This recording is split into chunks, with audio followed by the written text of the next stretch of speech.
ang leon ug ang mautokan nga kuneho. Sa karaang panahon, diha sa dakong lasang, nagpuyo ang usa ka leon nga hambog og gutomon.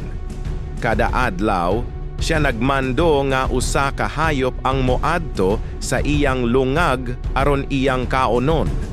Nahadlok ang tanang hayop ug wala sila'y mahimo. Usa ka adlaw, ang gamay nga kuneho ang napiling ihalad.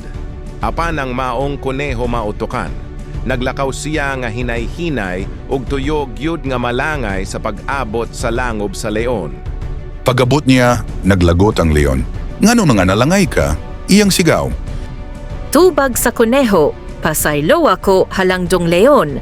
Nagdalaon tako og laing kuneho, pero adto mi gibabagan sa usa ka dako nga leon nga nagingon nga siya ang tinuod nga hari sa lasang ug gusto niya kaming duha kaunon. Gidala siya sa kuneho sa usa ka lawom nga atabay. Miingon ang kuneho, naa siya diha sa sulod sa iyang langob. Mitutok ang leon sa atabay og nakita niya ang iyang kaugalingong hulagway sa tubig. Abi niya, ang iyang refleksyon mao ang laing leon. Tungod sa kasuko, mitalbog siya sa tubig.